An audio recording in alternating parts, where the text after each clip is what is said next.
by day, I work on a startup called DeepAI.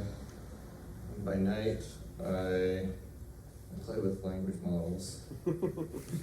Let's see what I've been playing with.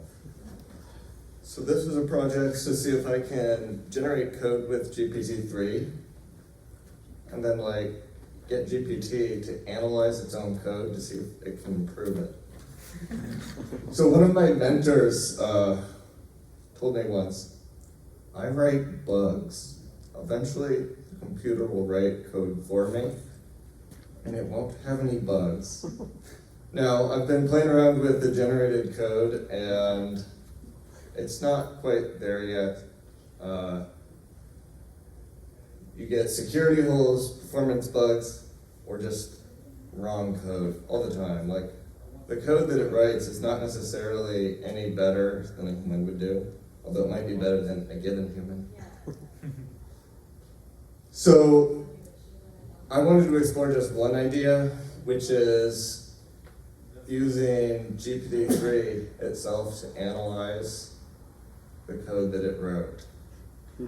So I'm going to just guide you through some of the building blocks in this project, which is a bunch of Python functions. So this is a Python-based project, and all the code is available on GitHub. So this first building block is a beautiful little function called description to code. And we have this prompt that just tells GPT-3, given the description of a function, write the code in Python. This is basically the simplest function. Now, I want to be clear, I'm using the GPT-3 API and not ChatGPT because there is no API available for ChatGPT yet, and I want this thing to be reliable. And I found that the results from GPT-3 were pretty much as good as ChatGPT because they've updated their model to something called GPT 3.5. So that's what I've been using for all these experiments. So once we've generated some code, we don't even have to think very hard. We can just ask GPT, given this piece of code, what do you think about it? How good is it? Give me a number from 0 to 100 on how good it is, where good means clarity, cleanliness, and good engineering. And we have another one called code has bugs, which asks GPT-3, does this piece of code contain bugs? What is the likelihood of it from 0 to 100? And we can do that with a prompt. Now, another thought I had is, can GPT even understand any of the code it wrote? If you gave it its piece of code, would it be able to tell you what it does? Well, we have a function called code to description, which will take that piece of code and try to explain it back to you. Now, this presented an interesting problem, which is GPT would tend to cheat by looking at the name of the function, and it would look at all the variable names, which contain clues as to what the code does. But we don't really want it to cheat. We want it to look at what the code actually does, not just what it's named. So before asking it to describe its own code, I remove all the variable names from it. And this is also why all the function names are def my function, because I didn't want it to cheat based on its own function name. So we just have this prompt. This is another prompt engineering-based technique that just says, take this piece of code, remove all the variable names, call it X, Y, and Z. So this way it won't be able to fool itself.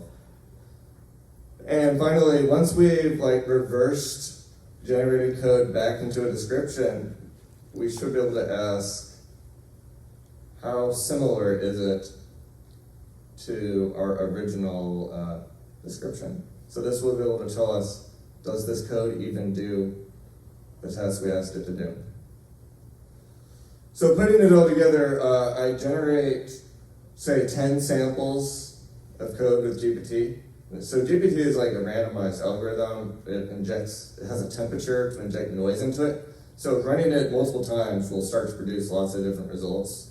So I used 10 for all of my experiments, but you could use up to 100 or more, and you would probably start to get better quality samples. So for each of these, I pass it through all the prompt-based functions I showed you earlier. So I have GPT rate its own code quality, look for bugs in its own code, ask it to describe its own code, and decide if it performs the original task properly. So then I kind of sum up all these different scores while subtracting the likelihood of bugs, because that's a negative score. And I just rank them and return like the top 3, which turns out it does work. So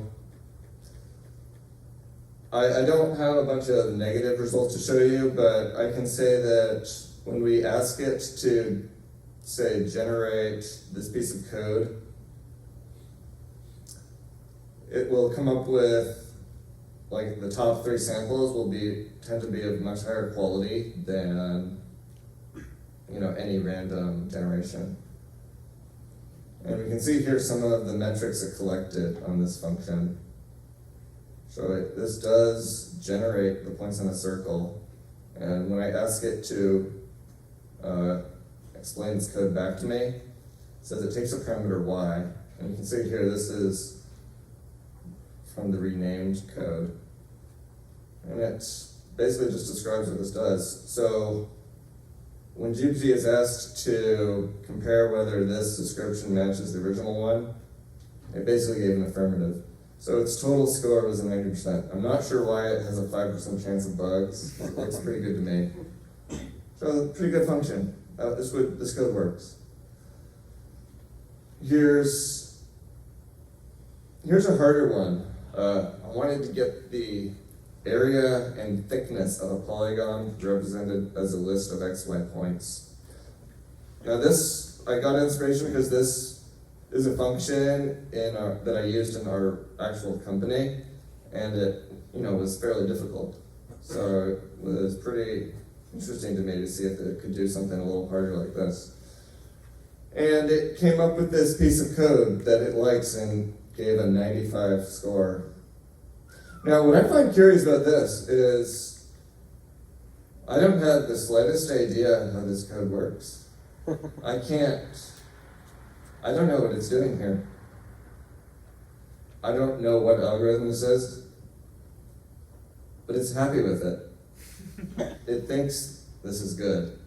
So I didn't get around to testing it, but I'd be very curious to see if this code is actually proper. So, one thing I learned from this experiment is, though we can do strange things now, like write a function called code has bugs, it doesn't always work, because even though we told it to produce a number between 0 and 100, it might produce something else. It might, like one thing that came up a few times is, instead of printing just a number, it'll print 90 out of 100. Like it'll give you extra, or it'll give you an explanation in addition to a number. The ghost in the shadow. There's now ghosts in the machines, and we have to deal with these ghosts. So, one thing we can do is we can just ignore these invalid results and keep sampling until we get a valid one, and that's what I do in these tests. But something to be aware of is it could also misunderstand the prompt while generating a valid result. So it's something to think hard about. And just because you asked it to find bugs in its own code doesn't mean that it actually will. This piece of code, I generated it based on the prompt, get a list of Docker container IDs that are running and return them as a list. And the code does work, but it gave it a 0% rating for bugs. And when I ran it, it takes the first line of the output and returns the string container, because that's what the Docker command does. So it doesn't necessarily actually find its own bugs. It's a hard problem. So, this just summarizes some of my thoughts on what I've learned. I'd say the most interesting thing is that you can write functions nowadays that you would have never been able to write even like 5 years ago, like code has bugs. That doesn't mean that you're always going to get real results, because these are all statistically based, but I think we're in the beginning stages of seeing what these large models can do, and it's only a matter of time before they actually work really robustly. So that's the presentation, and I can show this to you working now. I have a bunch of prompts baked into the script. It's going to do this last one. I'm going to ask for a function which prints developers. So let's see what it does. So it's running a bunch of API calls to GPT-3 in parallel, so that's how it can do this fairly quickly. And it printed this kind of report where it collected all the metrics. So this one is probably too easy. So I'm not even sure how you would have bugs in a function like this. But anyway, here's its favorite function. For I in range 3, print developers. And I would say that's a pretty good function because it's clean and it's simple and will work well. It's particularly fun to try this on more complicated code questions. So I think this one is going to try to do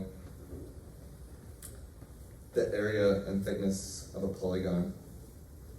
You can see this note here that says code is parsable. And I didn't mention this, but it's actually trying to parse all the Python code. And surprisingly, like it'll pass it through the Python compiler to see if the code is even valid. Surprisingly, it's almost always valid. Sometimes it'll catch invalid code, but typically not. But we can see here it had to catch this error where the model reported 80 out of 100 when really it really should have just said 80. So it'll retry when it hits stuff like that. And then at the end of this, we're left with, here's the top function. Once again, an algorithm I can't say I particularly understand. But anyway, it's a very fun experiment, and I think there's going to be a lot of fertile ground with not just using language models directly to write code, but to process the outputs. Like we can type check them, we can compile them, we can run them. We can use the language model to inspect and analyze its own code. But I think there's way more we can do to write quality code than just ask a language model to write it. I think that is the tip of the iceberg here. So that's all. Questions? So you've got like an adversarial kind of thing set up already, where you're taking the output and, challenging it as an adversary, going, okay, which one scored best, or the results kind of thing. Yeah, you could, I think, create like a game where you actually close the loop and train the model with like reinforcement learning to try to challenge itself to generate better code. I think I've seen actually a little bit of work in that area, so I see no reason why it wouldn't work. Like people are actually wondering if that's how we bootstrap our way. I think they need to the AI needs to go into a forum and be able to argue like humans. Yeah. I think that's absolutely right. I think putting the language model in the loop with a compiler and challenging itself to produce results will at some point produce something staggeringly and stunning beyond comprehension. Absolutely. What's the price of GPT API? Sorry? What's the price? Of Price? I don't know the price off the top of my head, but it's It's per per token, request. it's per API call. So if you, well now it's gonna come to sleep, but yeah, the more you call it, the more you pay. Approximately, it's per token. I don't know off the top of my head, but it will eventually get pretty expensive. I was watching the charts go up as I was running this. How much did this cost you? I think it was like, I think I spent about $50 so far, roughly. Just experimenting. Like, when you start doing parallel requests, it starts to add up quickly. But the parallel is necessary if you want to get a lot of results. Like, I think the number one thing that would increase the quality of results is simply the number of samples evaluated. So what you can afford to do is crank up the temperature on your GPT calls. The GPT-3 has a parameter called temperature, which is like the amount of random noise injected into the model. So if you were to crank that up really high, you'll get more creative responses. And then if you were to generate, instead of 10 samples, thousands, and then evaluate those, I think the likelihood that you can find a correct answer to a really hard problem starts to go up dramatically. And you'd probably never find it if you were just doing one call at a time. I think that searching and doing sampling, it'll be absolutely required to extract the most potential from these models. Have you asked GPT to hack into its pricing model and give you a discount? Who told you that? Yeah.